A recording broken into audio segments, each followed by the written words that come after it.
Bitcoin mining revenue jumps in February despite some of the fee declines that we in December, which was a huge month for miners in terms of revenue collected.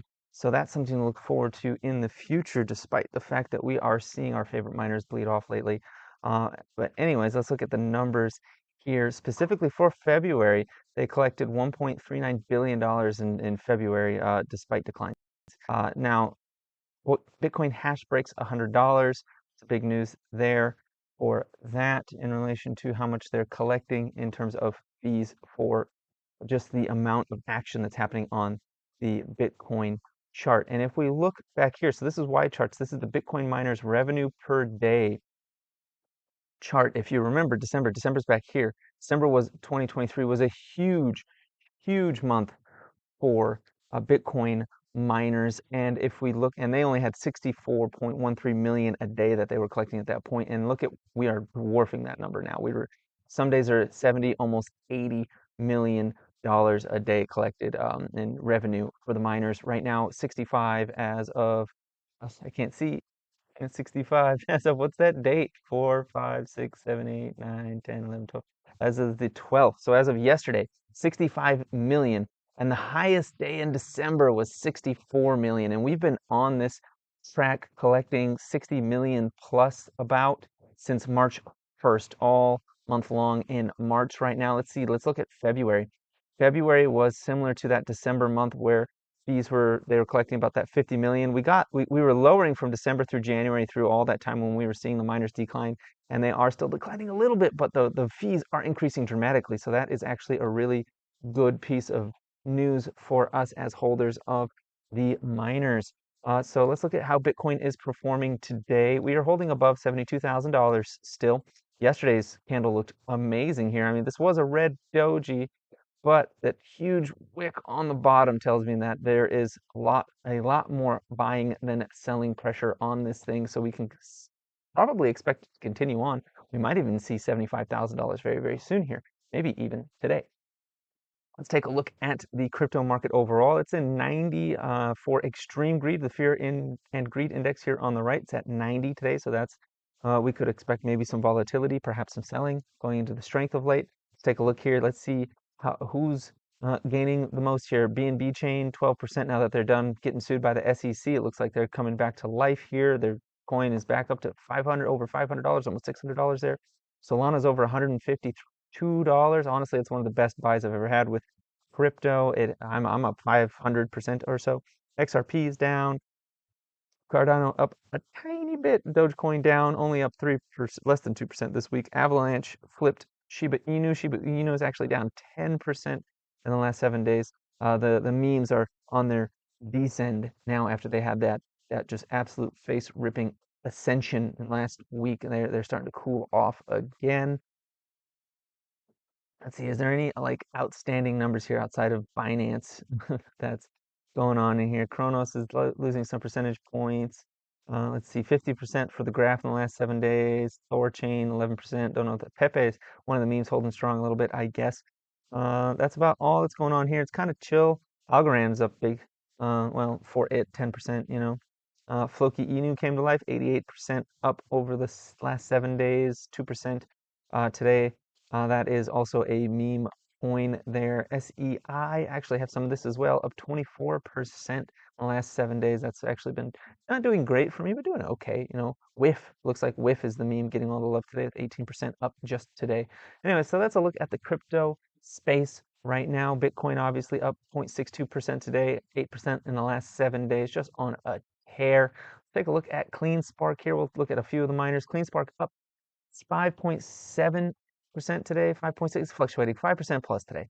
We are hanging out just below the 15-day moving average. I'm not super bullish until we take out that yellow line and get above it. That's when I'll start feeling bullish about this chart again. It looks like 1550-ish was our bottom, if this is to be believed. It doesn't look bad considering there's a nice long wick on the bottom of this candle here. That is also very promising, especially with what I mentioned earlier, the revenues ramping up in a big way right now for the Bitcoin network, which is run by the miners. So what I'm looking for here, again, like I've mentioned before, I'm kind of looking for either a gap up or like 2 days of sustained up movement on CleanSpark before I'm like, yeah, it's feeling very, very bullish again. Of course, this is not a suggestion to buy, sell, or hold any assets whatsoever, and is not financial advice. Now, this is looking like a head and shoulders still, like I've mentioned before, right? Shoulder here, head here, shoulder here. Now, this is where it gets interesting because what it can do is if it confirms, obviously we're going down to 13. If it doesn't confirm, it can launch from 15 and just do an absolute meteoric rise from there. And with these fees increasing so dramatically, I think that's something that we could see on these charts with these. Let's look at Mara as well. Mara came down to $20, right where I said it would. If you've been watching and following along, we've expected this. We expected it to come down to 20. I actually sold a lot of my Mara around 23.50, and I was waiting for it to come back down to 20. Yesterday, I loaded up on some calls for Marathon, expecting, a bounce off the 20, which I got. It was about a $1, almost $1.50 bounce off of it, which is pretty nice. Now, this candle doesn't look great. This still looks like it wants to get some weakness in this chart with this wick on top. We'll have to see how this closes today. We are still beneath the 50-day moving average. The 5-day moving average has come underneath the 50-day moving average, which is not fantastic, generally not great. So that is still a bit bearish. This double top is feeling very confirmed right now with at least 2 bars down here beneath it. If we get a third one tomorrow, I will be saying that this double top is definitely confirmed and will probably maybe even see some high teens in terms of $17 to $18 range on Mara here pretty soon if we cannot get back up to that 22.80 range and get above it. So let me put a line on that right there. This is where we start getting back to the promised land when we get above this green line. Currently, we are in this downtrend. We will need to see this break before I'm feeling like things are going to get above this green line and take off from there. But I do think that this 20, it's not a bad place where I picked some up. It's feels pretty fair. We're starting to get close to oversold on the daily. It is looking like it's getting ready to maybe start curling around. We'll have to keep an eye on this. I want to see the RSI on this get above the 50. I think on the weekly, it is still above the 50. Yeah, on the weekly, it did a retrace of the 50. So this is the kind of thing I want to see. This is where things get exciting. All right. On the weekly, things look much, much different and better. So for one, if you look back here on the RSI, we came up like 90-ish or so. I can't even see it.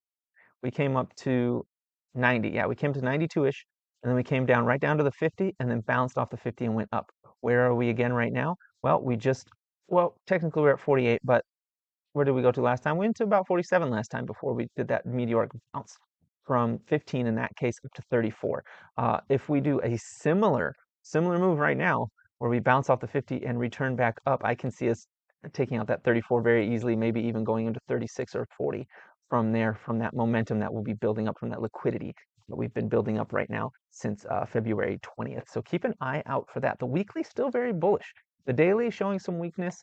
We could retrace into that $17, $18 range, which would take us into oversold territory on the RSI for the daily chart. But the weekly chart looks pretty dang good. So let's take a look at Bitfarms as well. Bitfarms just hanging out at the bottom here. It's starting to curl. RSI's picking up a little teeny tiny bit. We are up on it 1%, which is significantly less than what we were up on CleanSpark. I can't remember what we were up on Mara. We were up 2%, so it's also less than Mara in terms of movement on the day. It is moving a little bit slower up in that direction. We are seeing, I think we're going to see probably some vacillation around this 250 to 230 range for a little while before we start moving up on this again, unless, of course, we get just an absolute like shot upward and above, clearing this 250 range and then taking us back up to $3. So Bitfarms is looking a bit like it's wanting to slow down and hang out here and create a base for a little while, whereas Mara and CleanSpark are looking more like they want to go up with any good news. So keeping an eye on those. These might be moving a little slower right now. Let's take a look at BitDigital. BitDigital is still in that megaphone, still at the very bottom. It's starting to curl up a tiny bit. Got stopped by the 5 though and swatted back down. So I don't like that. That makes it shows weakness. That shows a lot of weakness actually. See what the 1 week is looking like. The 1 week is coming close to it wants to come back to the bottom around a 30 RSI, which would take us again to the bottom of the megaphone. And if we break this, like I mentioned, if we break this megaphone, we're going back probably under $2 for a little while. So keep an eye out for that on Bitfarm or Bit Digital. Bit Digital is looking a bit bearish right now. You know what I haven't looked at in a while? HUT. HUT. Let's take a look at HUT. HUT is up 2% today. It's been basing since January 16th on the weekly here. Not doing much. It's got to get out of, let me get rid of this channel here. In order for me to look bullish on HUT again, it's got to get out of this downward channel right here. It just touched the bottom of it, and it's got to get out and above. Honestly, it's got to get above $9 before I'm feeling bullish on this. Again, it's beneath all. Notice how the 50, the 20, and the 5 SMAs are all splayed out, all lined up right now. That's not good. That makes it look like HUT wants to keep going down for a little while. It's got to get back above the 15, and honestly, the 50 above $11.20 before I'm feeling like really bullish on it again. But feeling like this could maybe be potentially creating a double bottom here with the bottom at 615-ish, and the midpoint for that being $11. It's got to get back above that $11 for me to feel like this double bottom is going to play out, which could take us as high as $18 or even $20 if this double bottom plays out on the weekly chart. So keep an eye out for that. That is a bullish formation coming in on a very bearish looking chart. We did have what looked like a head and shoulders here at one point, and that failed. So we had a shoulder here, shoulder there, and a shoulder right there, and the neckline would have been diagonal, which is actually very powerful for an inverse head and shoulder. And that diagonal line would have taken us above the 200 at 1150. We would have had to have gotten above that line at 1150 for that to have confirmed. But of course, it did not. It got frustrated here at $10 and started just bleeding down to 7 from there. So that's no good, no bueno on this chart right now. It's not looking like it wants to do a whole lot at the moment. One thing that did happen yesterday is I ended up with some CIFRW warrants. Honestly, I forgot I had an order for these, and I ended up ordering them and well, I'm losing money now, but it's ended up ordering at 91 cents, a whole 500 shares of these at 91 cents. Now, I haven't had amazing things to say about Cipher for a little while, but the warrants are kind of a wild card that I thought might be interesting around this buy zone. That 91 cent area is where I picked them up. I am now in the red by about 3 cents. Not too bad. It doesn't, the candle today doesn't look good, but I am expecting it to maybe retest this and then come back up above $1 here for a little while. But that's what the warrants are doing right now. And if we get above, honestly, we get above this $1.18 level, I don't see any reason we couldn't get back to 144 or even 180 or $2 on this thing. So keep an eye out on that as well. Let's take a look at IREN real quick. IREN is, oh, that's not so bad actually on the daily. We came to the bottom of the RSI. We also collided with the 200-day moving average, and we got stuck to it.